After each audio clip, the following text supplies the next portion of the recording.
What happened? This noise here? That was me.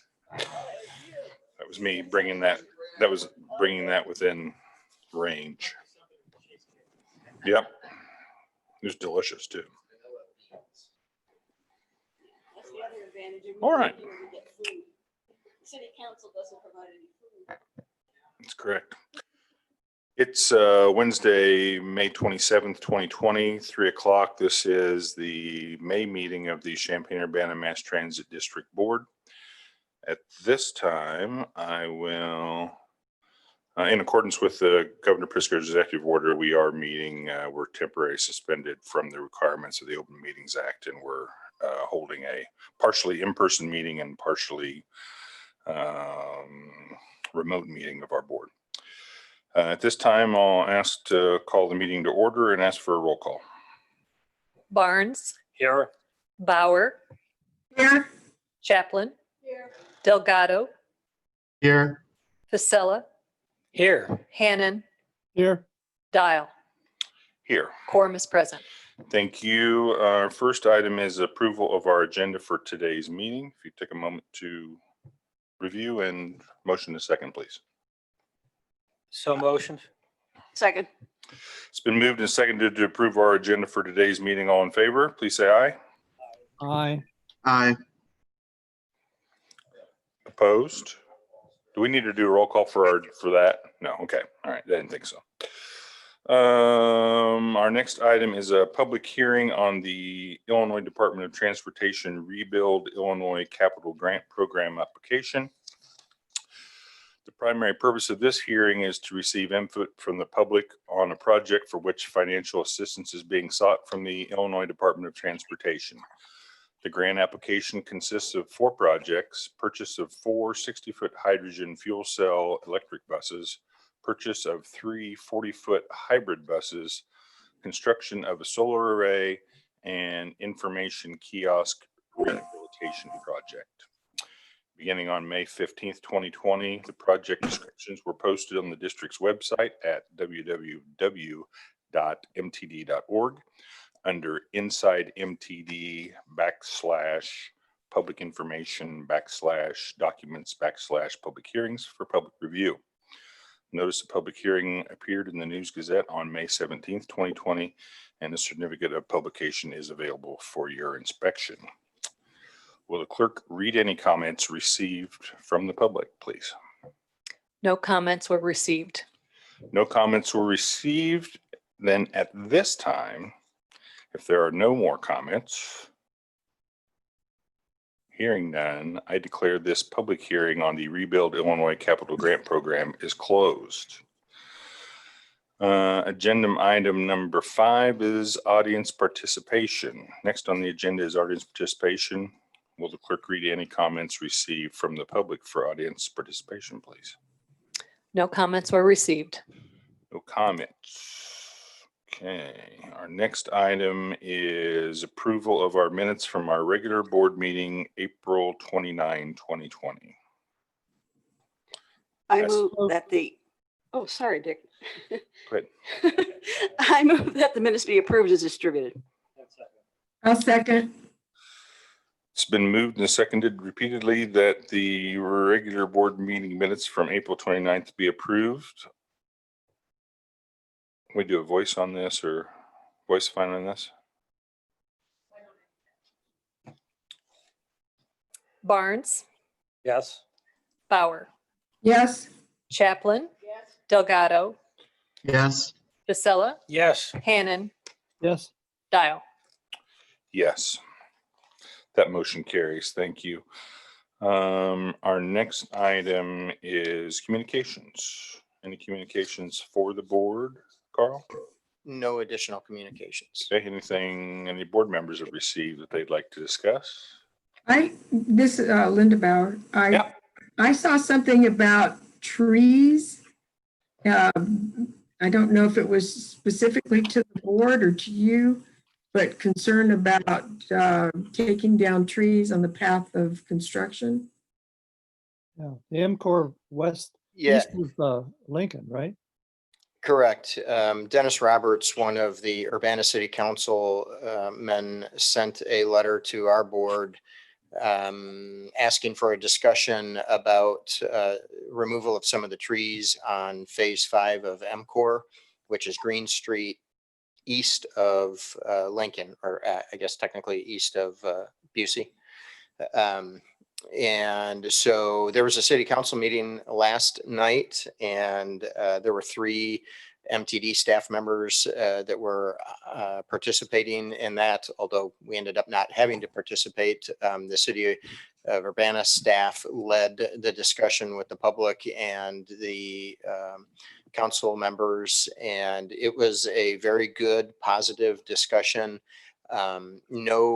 No trees on the list for removal have been taken off of the list for removal, primarily because they are not going to survive the construction. And so those trees that have been targeted, even if they are in good condition, they will be made to not be in good condition after construction because of excavation for the road, and excavation for new sidewalks will damage the root infrastructure. There was a really healthy, good conversation with the city staff and city council.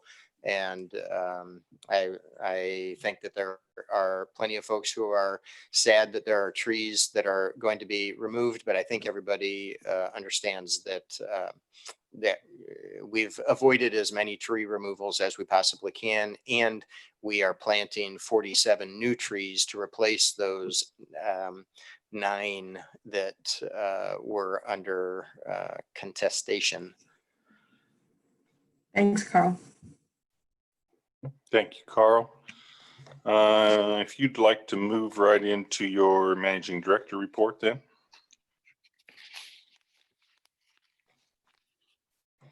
Okay. I'm going to try to do this looking at the screen instead of at my notes. We'll see how I do. I might be fumbling around a little bit. You can see by this graph, it pictures very well. Carl, excuse me, but I can't see. All I've got is a picture of the room and myself and 3 other people and a blank for you. That's got your name in it. Little box up in the corner. Okay. Do you happen to have your board packet in front of you? I do. Okay. That'll suffice, but I'm wondering if I'm going to miss something otherwise. Anyway, go ahead. We're on page 5 if you want to jump to that Where I am. portion. Okay, so the ridership, April is the first full month that we've had under the stay-at-home order due to COVID-19, and you can see that has been particularly devastating. When we this month last year, we had 1.2 million rides. This month, we are down 85, almost 86%, and we had 169,747 rides for the month of April.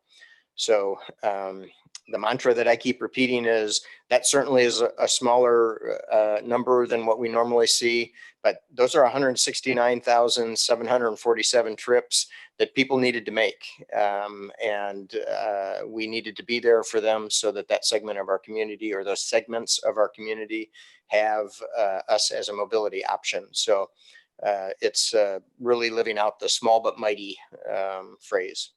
The year-to-date ridership, you can see that is now getting a sock to the eye. Also, the year-to-date ridership last year was 10.5 million, and now we're down to 8.5 million after March's loss and April's loss.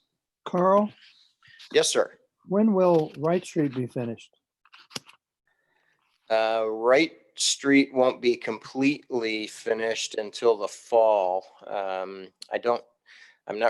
Jane, do you know the exact date or even the exact month? Is it November that they're projecting? I think they're hoping to have the street open by when the students are scheduled to come back. But it won't be complete by then. Right. The street will be open. Yeah, I think, and then they'll do final touches and stuff before the end of the year, if I And the remember. buses will be able to run on that in September and August, right? That's the hope. Yeah. You know, one of the silver linings, I guess, of campus being shut down early is that it certainly allowed construction to remain on schedule and inch ahead of schedule just slightly. So that's good that we've made up for any losses that we had due to inclement weather in the winter and spring. So yeah, that schedule we should be able to maintain at this point. Great. Okay, moving on to some financial information. We're going to see a lot of the same impacts from that we did in the ridership. So the monthly operating revenue is that's a 33% drop. As you recall, we stopped collecting fares, and just about all of our revenue streams have been hit. So 33.5% is bad, but it's maybe not as bad as it could be. So that was a drop from 857,000 to 571,000. And for the first time in a long time, we have a drop in the year-to-date operating revenue of 1.8%. And so last year we had $7.6 million in revenue by the end of April.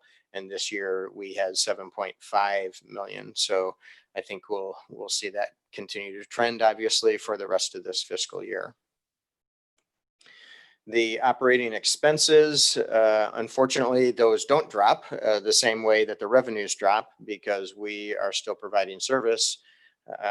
And so last year, the April expenses were 2.8 million, and this year they were 2.9 million. That's an increase of 1.5%. Excuse me, the year-to-date operating expenses through April of last year were 29.6 million, and this year they were 30.9 million for an increase of 4.6%. When we do a budget comparison, an actual to budget revenue, we still are above what we budgeted by 226,000.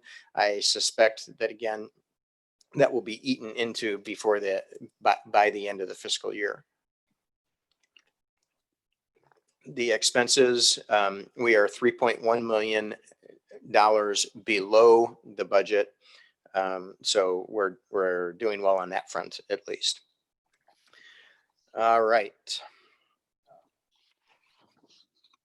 Any particular reasons why we've got $3 million extra right now? Yeah, that in large part is due to debt service projects that we have budgeted, but we haven't completed that much work in them. When we're using grant dollars for a project, we have to budget the full amount of the project, but excuse me, but not all of the project gets completed in a fiscal year. So some of that is what we expect. Some of it is due to we budget a safe amount for fuel costs, but fuel prices have really plummeted in the last several months. And so there's savings there. So all across the board, there are little things that add up, but the largest amount will be the debt service projects. Excuse me. Any other questions?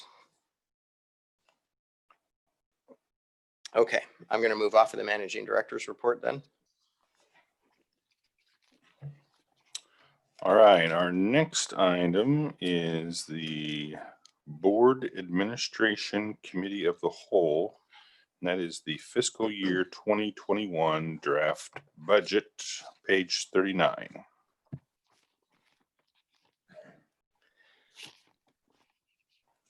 Okay, I will take this.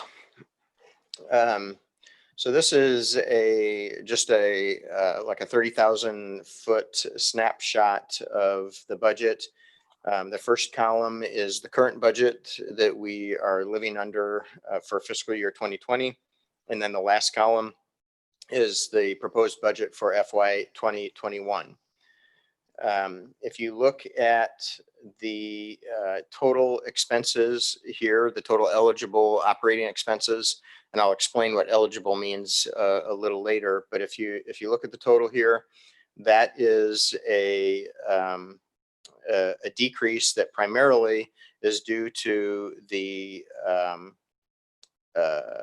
decrease in debt service projects, but it also is a tightening of our belts all throughout the district to try to tamp down on expenses as much because quite frankly, we just don't know what's going to be happening in this coming fiscal year. So if the revenues continue to be where they have been the last several months, or if they get worse, then we may have to revisit the budget and make some budget revisions or budget amendments as the year progresses. But since there are so many variables and unknowns that we just are not capable of getting answers to at this point, we're creating a starting line with this budget that assumes revenues at a certain point that I don't think we're going to be able to attain. And so we'll have to talk about whether or not we have enough CARES Act funding to make up the difference, and or if we need to draw down from our capital reserves for operating expenses, or take other more drastic actions. So that we'll just have to wait and see what how the game pieces get put out on the table as the year progresses. This is the total appropriations for including operating and capital.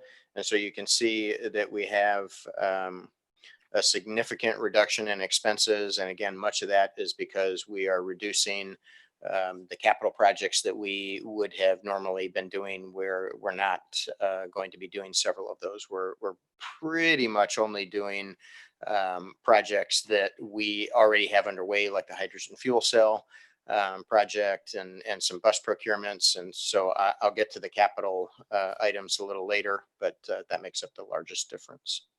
Quick question, Carl. Did you contact the sanitary district about the possibility, or the people at the technology survey about the possibility of them generating hydrogen? Jane, were you able to hear that? Because I didn't hear all the something about the sanitary district, but I couldn't hear. Bruce, if I heard you correctly, you asked if we have contacted the sanitary district about producing hydrogen? That's right. Sanitary district, or more likely Vance Snyderman at the technology survey, with a big research project that intends to make hydrogen and methane out of the waste stream there at the plant right next to where you're putting the solar array.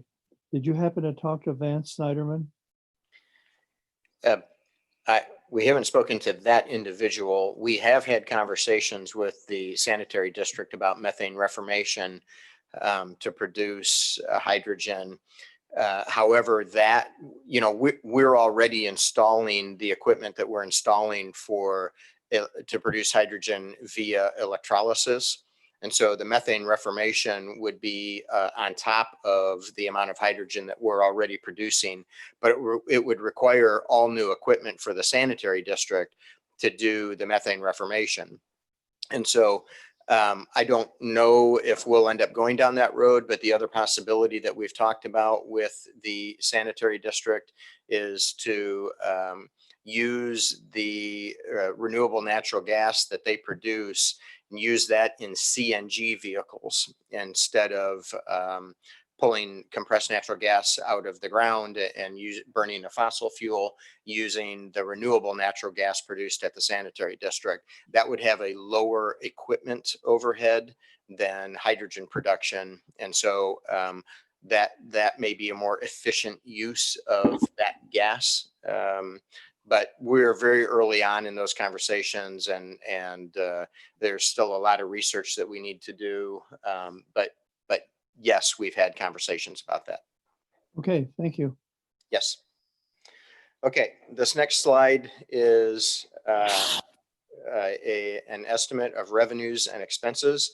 So this top half is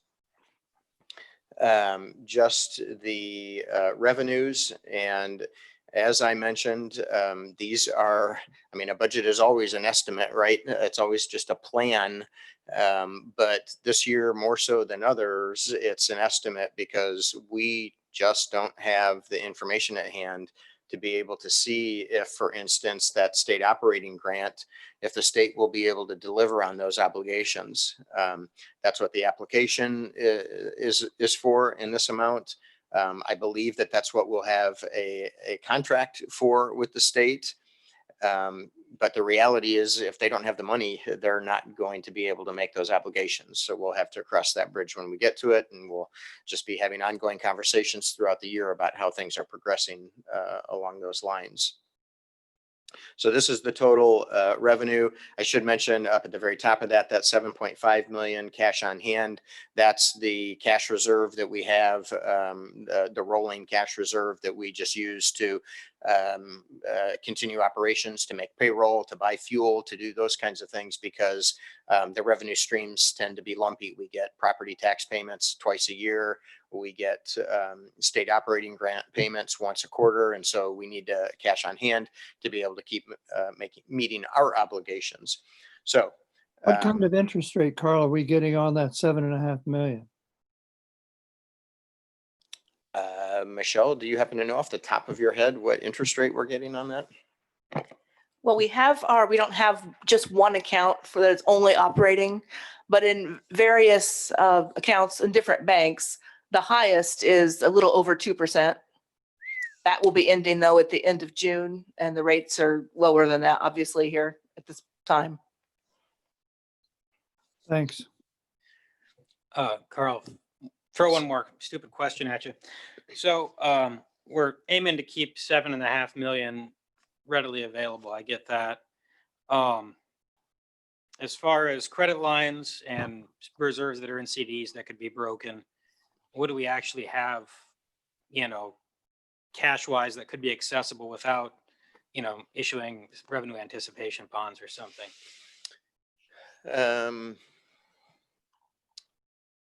Off the top of my head, I think I can get you a relatively close. Ballpark's great. It's certainly ballpark though, and Michelle, feel free to nudge me one direction or the other. So if we're in the neighborhood of 7.5 million, and any given week, if it's a payroll week or whatever, we might be a million and a half or two off of this, but we're shooting for 7.5 million there. And then we have a capital reserve that is at about 21 million right now. And so as Michelle mentioned, those are in a variety of accounts, but that we have those in reserve so that we would hopefully not have to issue tax anticipation warrants. That's not something that the district has done before. We do have authority to do it, but we have not done it, and we have not needed to do it. And then in addition to that, we have a $10,000 line of credit that is $10 million. 10 million. Yes, And correct. is that tapped at this point at all?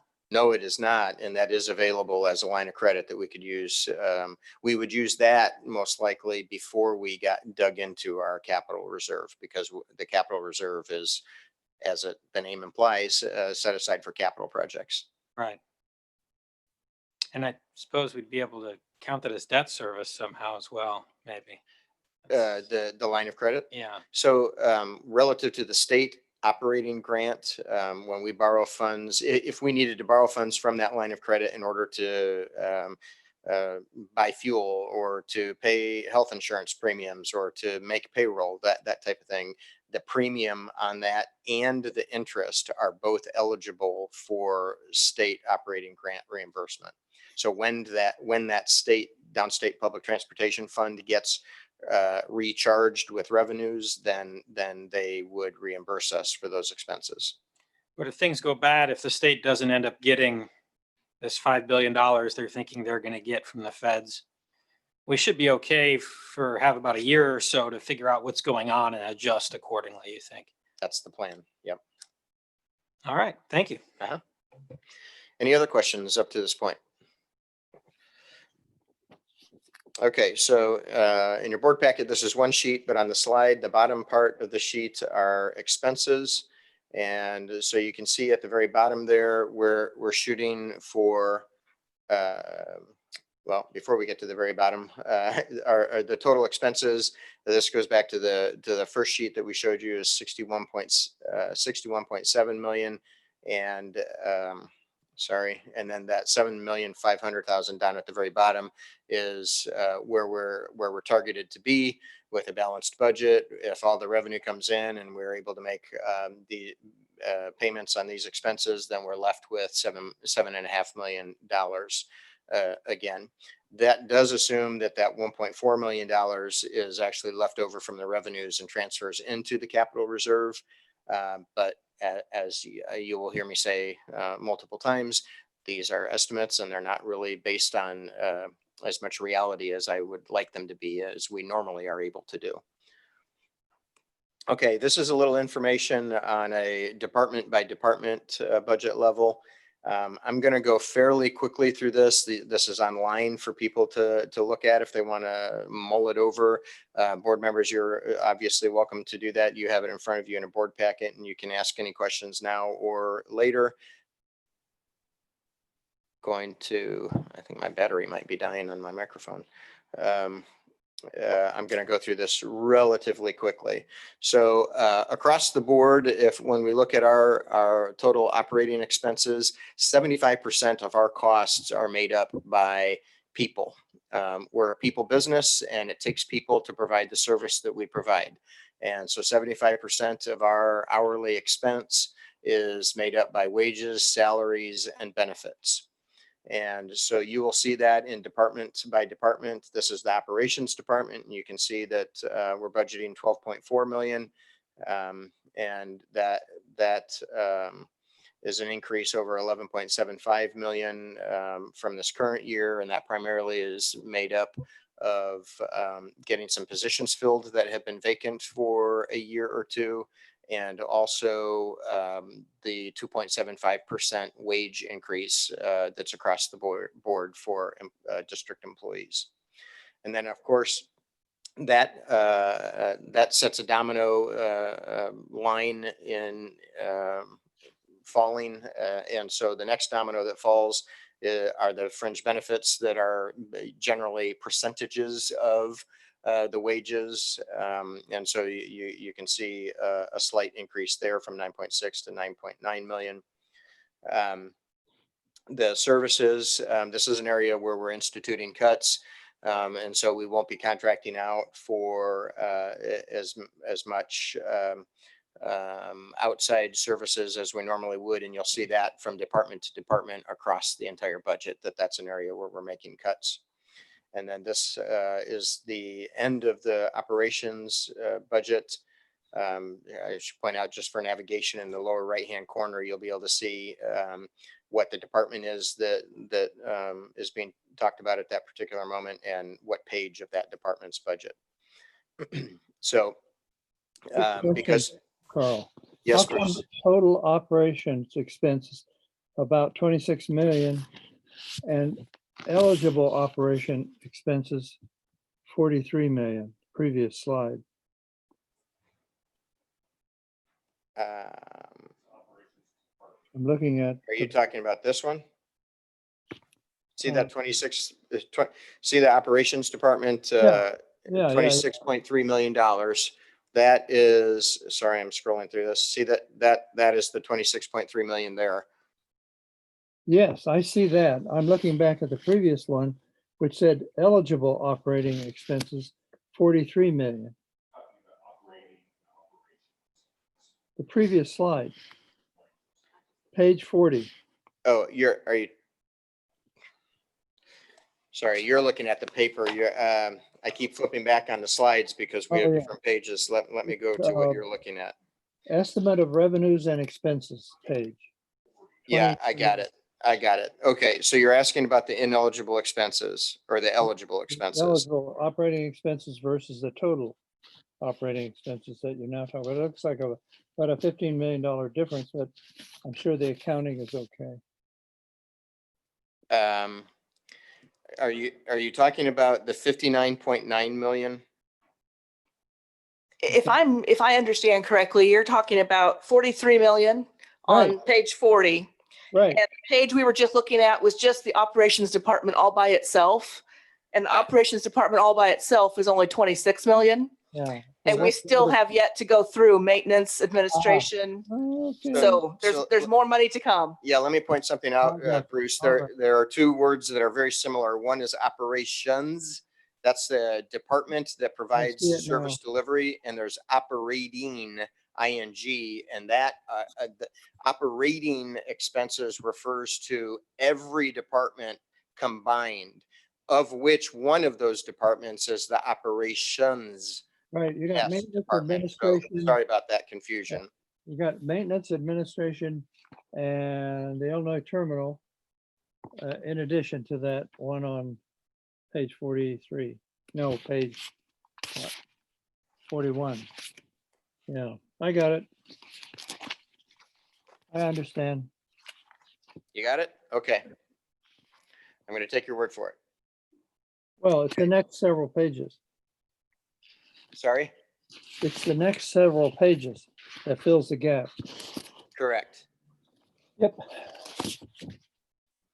Okay, so this is the, as we just talked about, the operations department, the total budget is 26.3 million. That's our largest department. These departments will be going in order from largest to smallest. So the next largest is our maintenance department. And again, the largest line item is wages, and then benefits follow that. Now, I want to point out in maintenance, because you'll see that last year, this current year, our budget is 8.4 million. And this is a 4% increase to go to the 8.7 million of the proposed budget. That almost exclusively is made up of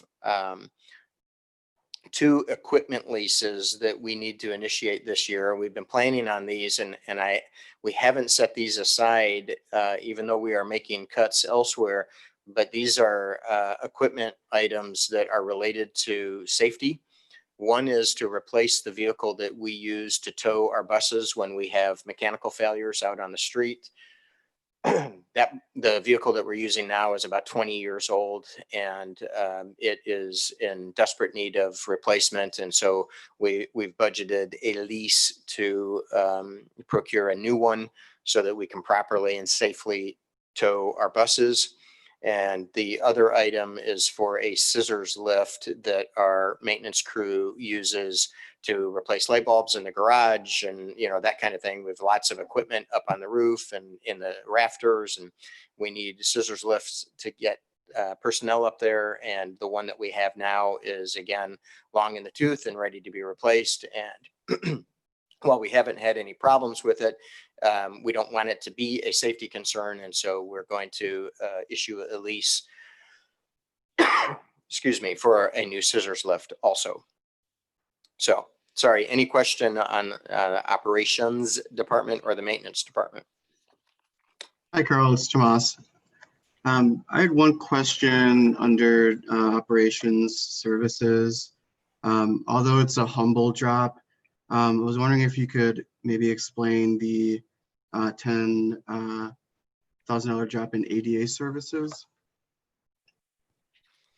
That mostly is just an alignment of what our actual expenses were for FY 2019 and what it looks like our actual expenses will be for FY 20. So in some cases, as you budget for progressive years and you expect there to be some increases, but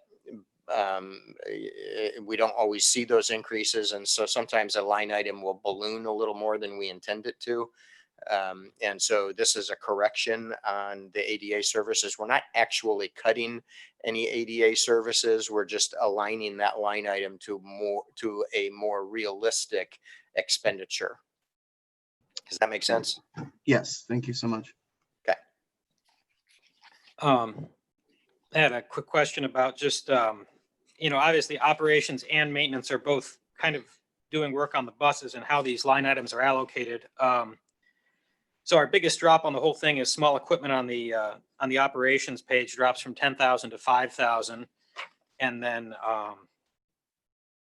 obviously lubricants is probably what's on the maintenance side, and fuels on the operations side. I'm guessing it's just how things are allocated between two departments, or how does that work? So the fuel and lubricants get split out between operations and maintenance depending on if it's a revenue vehicle. So it's a vehicle that we put into revenue service that carries passengers, or is it a service vehicle that maintenance uses to service vehicles like this tow truck that I was just talking about. So fuel and lubricants for the tow truck will be on the maintenance budget.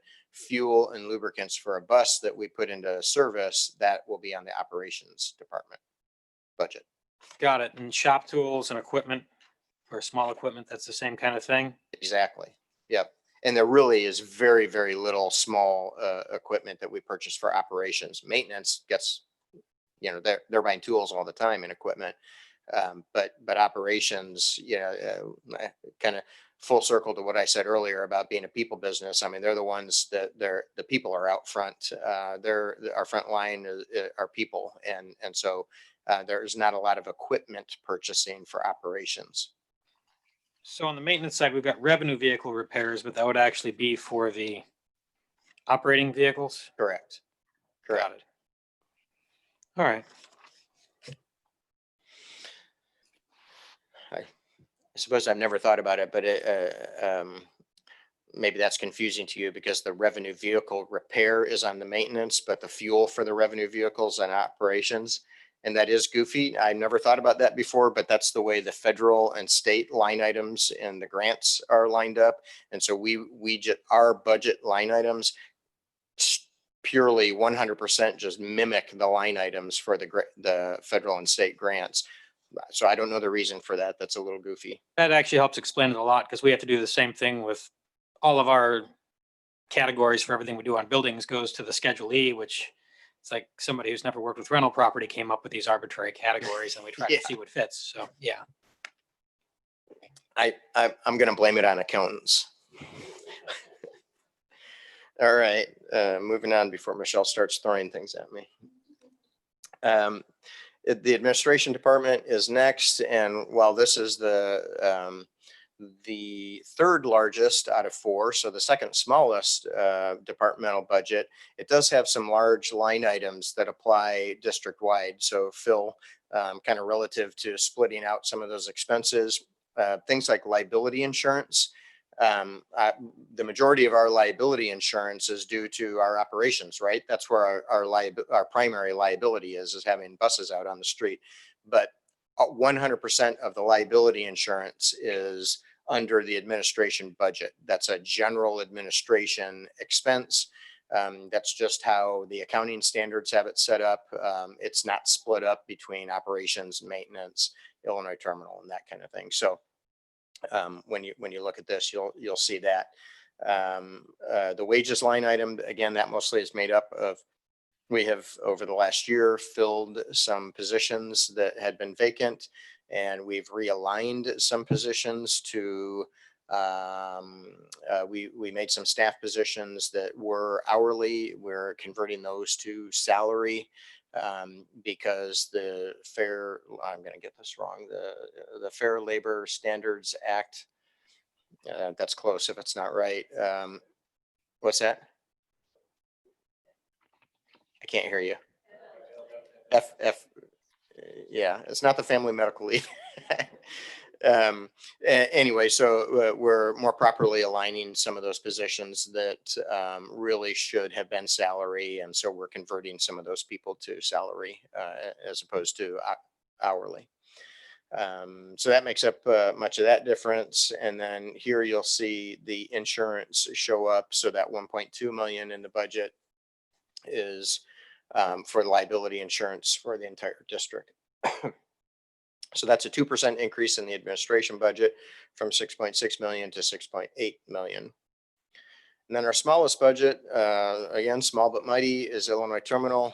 They do a great job of doing a lot and being great for a really small amount of money. They're a great crew.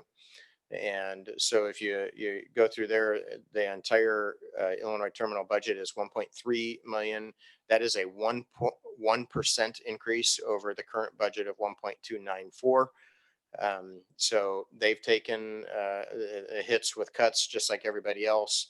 But again, we're not cutting services. We're just really postponing projects and that kind of thing so that we can institute cuts that way. So there are no layoffs or anything like that concerned. Yes, I didn't get my word in fast enough. I'm Can we- sorry. Can we go back to the administration Certainly. page 43? Back in the olden days when I worked in the library and we had to cut things, one of the first things that got cut was the dues and subscriptions and the travel money, especially the travel money. Here you have an increase. I'm not saying you should cut it, but it just seems a little strange that that's not a target. Yeah, no, I understand.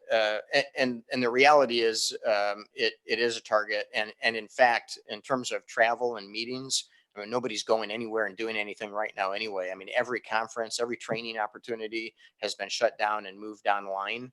So while there are some subscriptions and some fees for that, we have dramatically, almost completely eradicated those expenditures. Here's my thinking though. In a $40+ million budget, $90,000 is not very much, and here's why we have that there. I mentioned we have a lot. We have several new people that are in new positions, and the transit industry is a very uniquely specific industry. And so we're bringing people in who don't have transit experience, or even if they do, like Corbin Figg, our chief operations officer, chief operating officer. He's not new to transit, but he's new to MTD. He's new to Illinois. And so there are things that people need to be trained on. And it's important that we maintain contact with other districts so that we have those resources. That's what this is primarily for. But it's a good point, and I don't think you'll see expenditures in that line item anywhere near what it's budgeted at. So these amounts are sort of place fillers. And you don't really expect to spend that entire amount.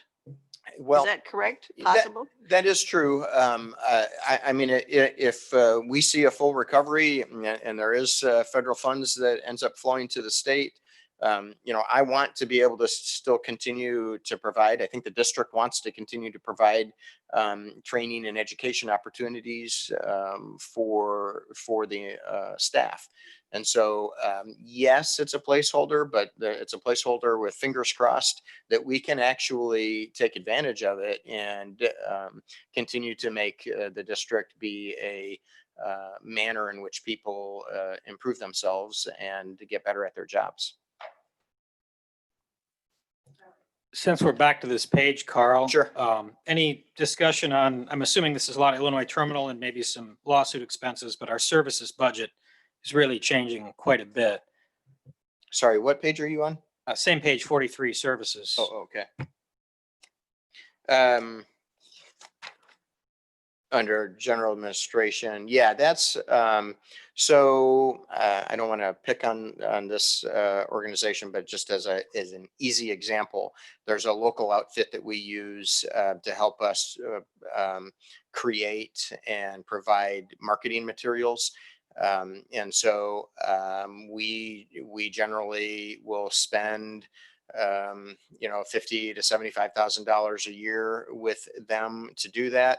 And we're planning on doing very, very little of advertising or marketing this year as an effort to cut back. And so that's a service contract, not a contract, but a service that is provided to us that we pay for, that we're making a cut to, and that we're not going to be doing as much business with them this year as we have in the past. So that's just an example. And then for other services, we've increased by about 130%. I need to look at the same page that you're looking at. Yeah.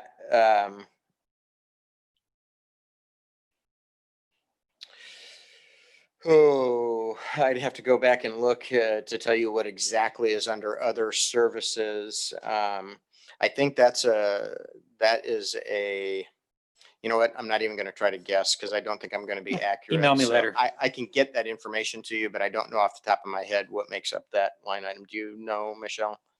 I don't know what makes up the details, but so far this year, actual is about 81,000 in that line. So that probably justifies why the number is what it is. We can definitely find out the detail. Yeah, that's probably the Thank you. reverse of what I was saying earlier with the ADA service when Tomas asked about that.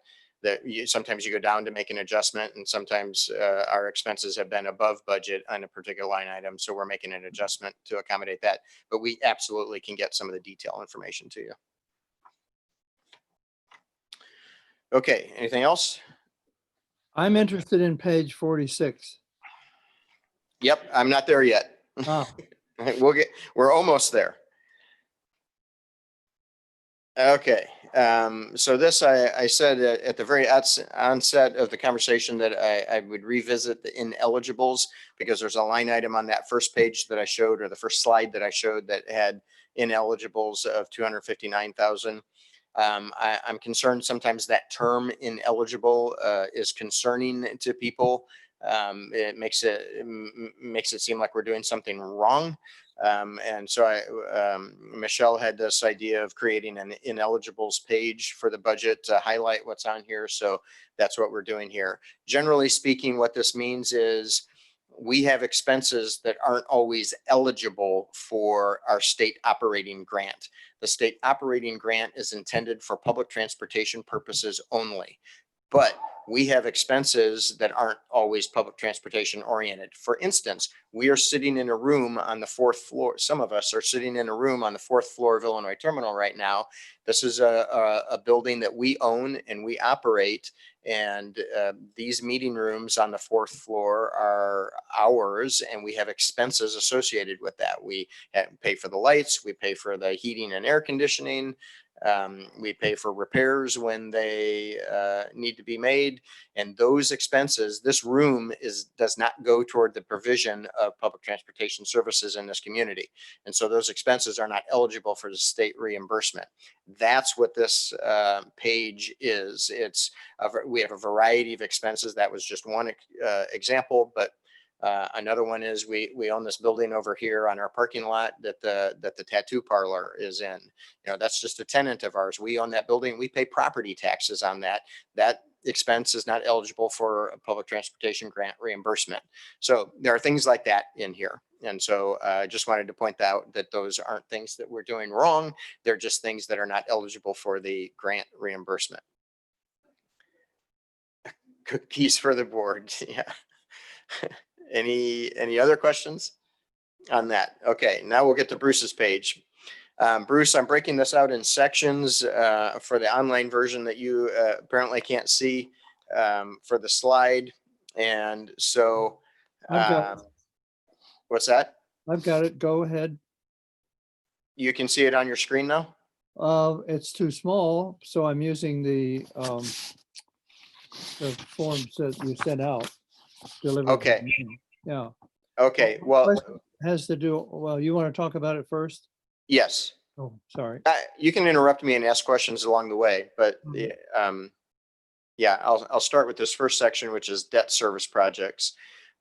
These we talk about frequently. These are capital projects that are eligible for our state operating grant. So generally, operating funds are held separate and wholly different from capital funds, and capital funds are separate and wholly different than operating funds. But in this particular case, this grant allows us to do capital projects using debt service, and that debt service is eligible for operating expenses. So these projects that you see listed here are all projects that we have under contract and are underway. There's just this little teeny bit of MCOR kiosks that's left in here. We have the hydrogen fuel cell project. The contractor is on site and working on our facility modifications. The buses are under contract and we've had our pre-production meeting. and the hydrogen station equipment has been ordered and designs are being made. They haven't literally broken ground yet, but all the contracts are in place to do that. And so that's a project underway. The buses, the hybrid buses that are listed there, those are buses that are actually all literally online at the factory, but they had to shut the factory down because of COVID-19. And so they've been delayed. Well, all of those should have been done in this fiscal year and they wouldn't be on this budget. But because the plant got shut down, they've been pushed into the next fiscal year. So So my question, Carl, Yes, Bruce? given the state and federal fiscal problems, what would happen if the 10.3 million from the Fed or from the state and Fed, they just zeroed it out on us? Can they do that? well, we may end up finding out about that. They've never done it before. They've never tried to do it before. I think they have questionable authority to do that because they have a contract with us to provide reimbursement for those expenses. But like I said before, if they don't have the money, if they're obligated to pay it, but they Right. don't have the money, it doesn't matter if they're obligated to pay it. They don't have the money. Right. Now, that doesn't mean they won't get the money. So it could be that the payments are delayed rather than just wiped out. I think that actually is likely to happen. But I think it's fair to have some expectation that they will eventually be able to make good on those payments. There Right. just will be a delay. And we would use the line of credit that Phil was talking about earlier to make up the difference. So you got a $10 million line of credit, right? There's also a $6 million line of credit. There are two different line of credits for a total of 16 million. And, Right. and we also have capital reserves. Yes, 7.5 million. Good. Just wondered what had happened. So those would hold us until things settle down at the federal and state level, we think, right? That's what we're expecting. Yes. That's very good planning. Very good. I guess to clarify from earlier, you said 7.5 million. That's what they're aiming to keep in liquid reserves. They have an additional, what, 30 million in CDs roughly. 21 million capital reserve Right. and then 7.5 million operating reserve. Yeah. Yeah, at 2%. Well, that's all. That was my question. Okay. Moving on to the next section. These are local. Before you move on, Carl, just one quick Yes. comment. This thing we just talked about is a perfect example of why someone who comes in without transit experience needs to have education. This is a very confusing situation that Illinois has as a way to fund, and I've got it now, but it took me a minute. And she's a CPA. So yeah, Michelle is very bright and she was very confused by this when she first Right. was exposed to I think we ought to change her title to the Minister of Finance. it. Jane, did you have something? I just wanted to add, the federal funding for these projects has already been obligated. So I think, I'm afraid to say this aloud, but I think it's impossible for them to take that away. Yeah, I don't know that I'd ever say impossible, but Jane is right. There is a distinction between the federal column and the state column there, Bruce. Whereas the state money is absolutely dependent upon what money is actually in the account that the state has. The federal money has already been appropriated and obligated in previous years' budgets. And so that money is there. The Treasury has already set that aside for us. And so, yeah, I don't know that I would ever say impossible. Jane is absolutely right that 5.8 million of federal money is just about as secure for us as you could possibly imagine. It's basically untouchable to be pulled away. Well, the big quantity, of course, is the almost 7 or 6.7 million in state funds. Well, no, 10 point something in state funds, 10.8 million in state funds. right? Right. Right. That's the worrisome one. Well, anyway, I understand. Okay. You've already thought this through. You've got a backup for it. That's great. We've got a backup and we've got a backup for the backup. Yes, That's about as good as we can get. that's right. I can't imagine anybody managing better. Well, thank you. If you want to repeat that, you can. I can't imagine anyone planning it better. All right. I second that motion. Thank you, everybody. All right, before I blush too much and get warm, let's move on to the next section. There is local capital funded projects. These are projects that are not eligible for, or it's not that they're not eligible, couldn't be eligible, but we don't plan on funding them through the debt service. But there are projects that to some degree we have either we just need to do them and we can't defer them, or to some degree we actually are underway with the project even though we don't technically have a contractor under contract yet. So for instance, the MCOR capital contribution. Oh, let me back up. So 100% of these funds are coming out of the capital reserve fund. So it's 100% funded locally, and that's for a total of 1.2 million. The MCOR capital contribution, that's something that the board committed to 5 years ago when we first started on MCOR. That is our final bit of MCOR contribution. So this phase 5 that we're completing in Urbana, our money, almost all of our money has already gone into the project. This is just the last little drop that we're putting in that goes into the phase 5 portion. And the oh, I was going to say the What was our total MCOR commitment? About. Ballpark, I think it was about 4.5 million. Yeah, okay. Thank you. So anyway, so these projects here are 100% local. Any questions on that? I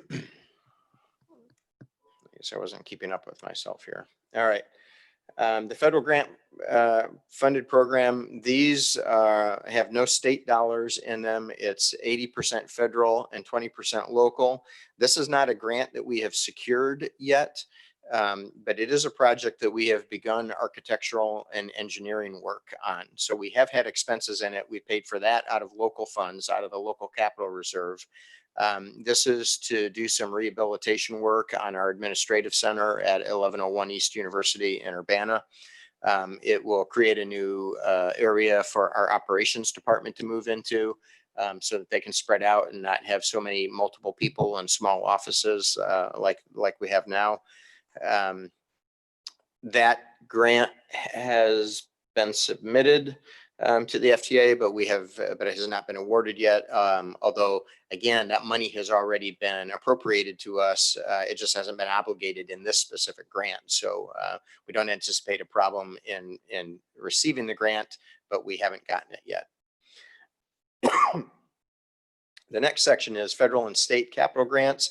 These are 50-50. These are all grants that we have applied for, but we have not received. So we need to budget them so that we can apply for the grants. We have to have the money budgeted and planned for, even though in order to apply for the grants. And so none of these are likely to occur during the next fiscal year, but they have to be in the budget in order to apply for the grants. But they likely will occur in the following fiscal year, but then we'll have the grants in place. If we don't have the grants in place, for instance, the solar array, we talked about this at the last board meeting. If we don't get these grants, then we won't move ahead with that project. That project is wholly dependent upon receiving grants. I gotta keep up with myself again here. So that's the 50-50, 6.4 state, 6.4 million federal.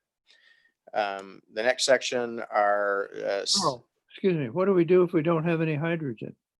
We've got the buses on order. They're coming. But if we don't have any hydrogen production, what do we do? well, we're building a hydrogen station that's under contract. And so we'll be able to produce and fuel from that station. If something goes wrong with that station, then the station is designed to allow for delivery of hydrogen, just like we have diesel fuel delivered. I And see. so they bring in a trailer of hydrogen and hook it up to our station, and then we fuel from that. That's what I wondered. Thank you. Yep.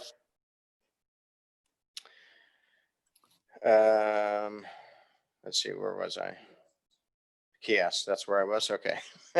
All right. So this is, we've got a handful of kiosks that are what we call first generation or generation 1 kiosks that we put out on the street.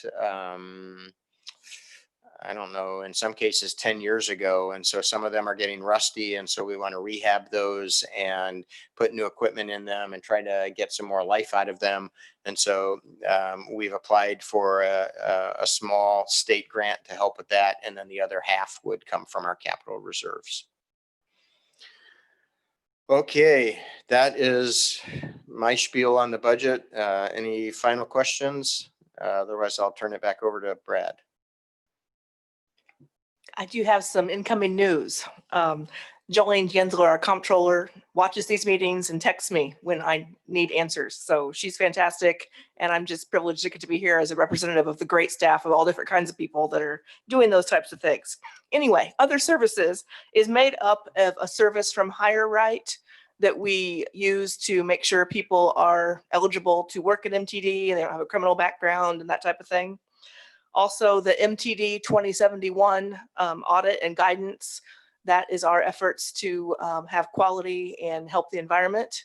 And we need an audit of the standards that we've met to keep that in place. And also website mapping, which I'm guessing has to do with the actual GPS find the bus on the website. I suppose it could also be how the website's laid out. I'm not really sure. No, you're right. I was right the first yeah. time. Oh man, okay. But that is what makes up that amount, and that's why they're other, and that's why we couldn't recall them right away, because they're just kind of off the wall from what you'd expect. Thank you very much. Okay, I am now going to turn this back over to you, Ryan, to take over the slide. Sorry, Brad, go ahead. All right, so that will conclude our draft budget presentation for the Administration Committee of the Whole. We'll move on to our action items, and our first action item is potential adoption of ordinance 2020-1, which is authorizing issuance of capital facilities notes. Michelle. Somewhere in the papers, the same paper you have, so I'm just going to go with what's on the screen here. What we're basically doing is, we talked already about our $10 million line of credit and our $6 million line of credit. The $6 million line of credit doesn't mature until 22, I think it is. It's in the notes there. And that one is a revolving line that we can draw on, pay it off, draw back up to the full 6 million. The $10 million line of credit is a bank qualified tax exempt line of credit. And that's only a 1-year term. And so that ends here this coming June. And to be able to go ahead with renewing that as a tax exempt bank qualified line of credit, we need to pass this ordinance. Questions for staff on this item from the board? Bruce, anything?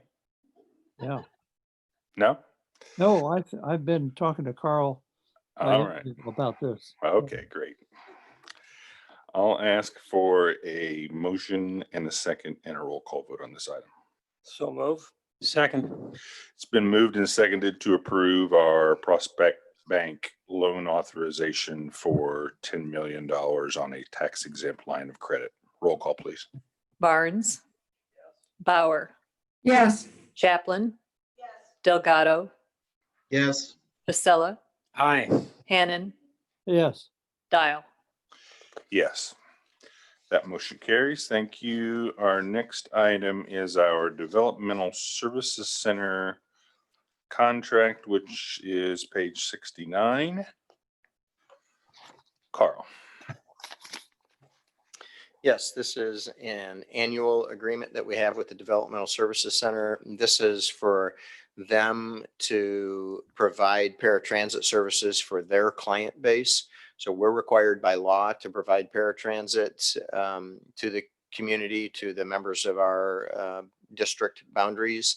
But in this case, we contract out to DSC to do to fulfill our responsibility to their clients because they can provide a higher level of service to their clients than we can. They know them, they know what their needs are, they know their personalities, it's a good level of service that they can provide, whereas we're going to be a variety of bus drivers that are going to be picking them up. I don't mean to denigrate the bus drivers, of course, but we just can't know their clients the way that they know them. And so this allows their clients to get a really premium level of service. And it's a good deal for DSC because they want to provide this for their clients anyway. But we pay for it, and it's a good deal for us because they reimburse us for the local share, and the rest of it is eligible for the state operating grant. So it really works out well for everybody and benefits the community. Questions on the continuation of this contract with Developmental Services Center from the board? Carl, my only question would be, I know we've got I guess $1 million per occurrence, and then you'd have an additional $1 million umbrella. Obviously, we've had some settlements and issues that have exceeded that by a margin of 3 or 4 in recent memory. Do you think that's sufficient?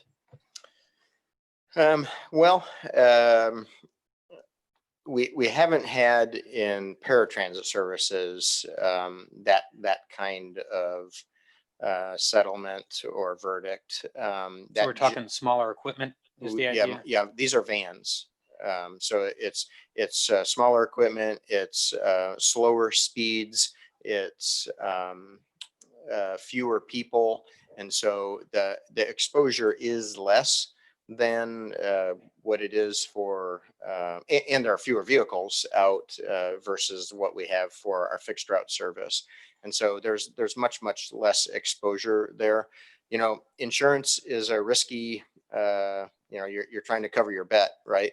And so, I can't sit here and tell you, I guarantee that we would never go over that or that we would never have an issue that would go beyond that. But it's how much do you want to pay?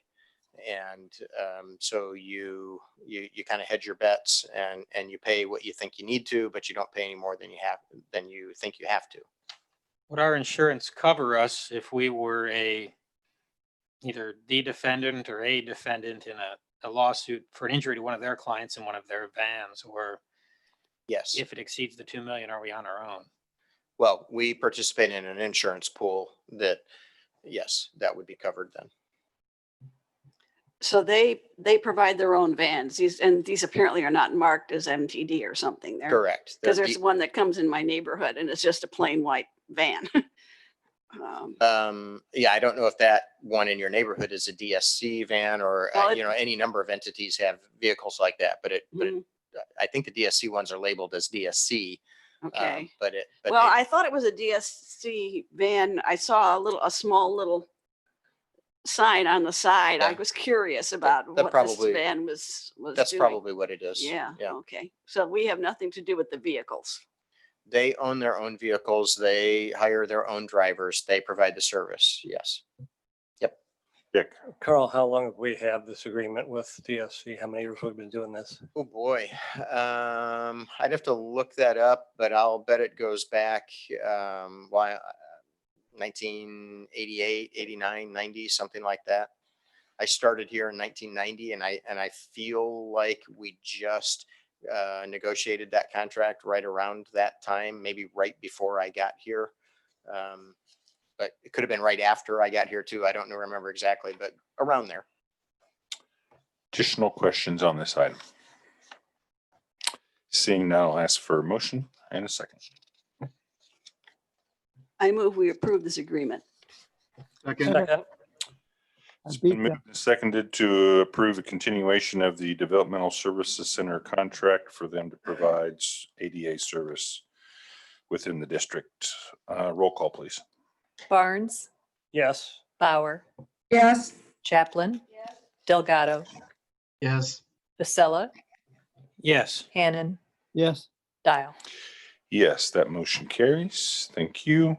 Next item on our agenda is the 2019-2020 Urbana School District 116 Amendment. Carl. Yes, so this is the service agreement that we had for this school year. And so what this is doing is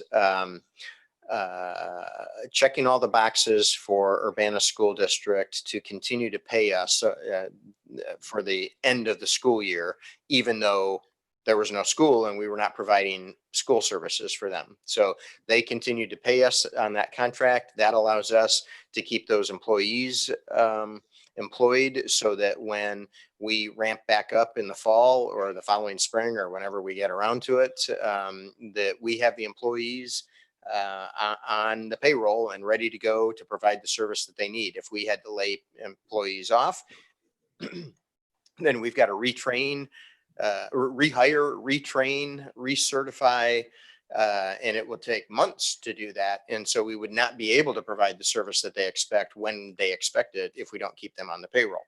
So they are willing to continue those payments. But the Illinois State Board of Education said that's fine, but we need you to amend that contract to say that you're paying even though you're not providing service, and that the district is willing to do these other things in lieu of that service. And so you can see on page 76, there's a list of proposed services that the transit district could provide to the school district should they need help in those areas. And as it happens, we have been the last couple of days been having a conversation with them to start food delivery through the summer for them. So we're starting to have meetings with First Transit, and MTD will be working together to do the food deliveries that they've been doing. So, again, that works for everybody. It gives work for our employees. It keeps them on the payroll, and it keeps us ready to provide service for the school district when it's time. Questions on this amendment of our existing contract? Seeing none, I'll ask for a motion second, please. So motioned. second, It's been moved and seconded to approve the amendment to the 2019-2020 contract with District 116. Roll call, please. Barnes, Yes. Bauer, yes, Chaplin, Delgado, Yes. Vasella, Yes. Hannan, yes, Dial. Yes, that motion carries. And our final action item is the 2020-2021 Urbana School District 116 contract. Carl. Yes, so this generally, this also is an annual agreement, reference the previous action item. Normally, we do the Urbana agreement in October, but as a function of this amendment to the current agreement, they wanted to do that now, and we agreed to hold them at the same rate that they're currently at. And so we're just going ahead and asking for approvals from our respective boards to complete this agreement for school transportation services for this coming fall and spring school year. Questions on this item? Margaret. Yeah. I thought that the amount they paid was based on the school enrollment. They won't know that, will they? Correct. Yes. So we're assuming enrollment at the same level that it is at this year. It could go up, it could go down, but we're assuming that it's going to stay the same. And it would be the enrollment, even if, well, they don't do online, do they? Not in the middle. Well, not generally, but Yeah, it's a well, whole new I'm trying to world, so figure out who knows? if the kids aren't actually showing up, are they enrolled? Well, never mind, skip that. That what you're asking is not addressed by this agreement. Yes, that is correct. can't hear that person. She was saying that in past years, this agreement is based on enrollment, and that's why we don't do it until October. And that is correct. But this year we're doing it early because we're just assuming that enrollment will be the same to keep them at the same rate. additional questions on this item? Seeing none, I'll ask for a motion and second, please. So motion. Second. It's been moved and seconded to approve the 2020-2021 Champaign-Urbana Mass Transit District contract with Urbana School District 116. Roll call, please. Barnes, Yes. Bauer, Yes, Chaplin, Delgado, Yes. Vasella, Yes. Hannan, Yes, Dial. Yes, that motion carries. That was our final action item for today. I got a question for Carl. Dick, Related or to Bruce. How's the university contract going? How is it going? Or is it in place already, or I've forgotten? We are entering into the third year of the 3-year agreement. Okay. So this year is in place. It's a We, done deal then. sorry? It's a done deal for this year. It is, yes, we have an agreement in place and we're entering into the third year.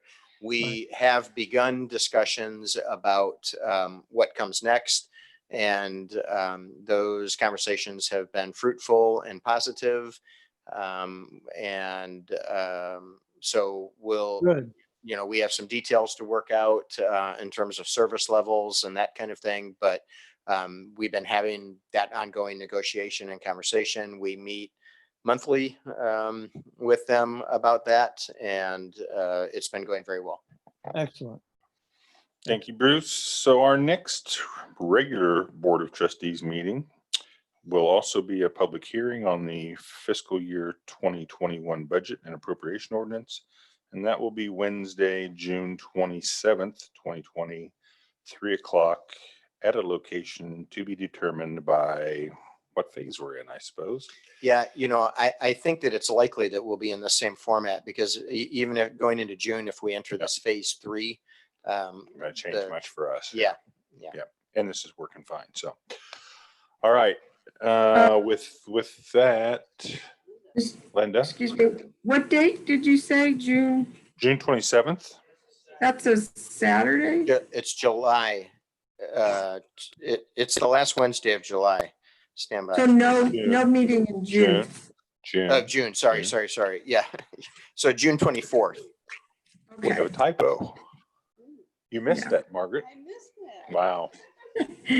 How about that? Yeah, I had my calendar out and I'm That thinking, brings a little smile to my It face. is fortunately correct on the screen.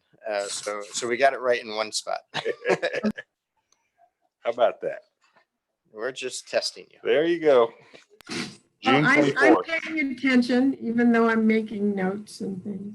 Awesome. Okay. Thank you, Linda. With that, we are adjourned. Thank you. Wonderful. Good work, you guys.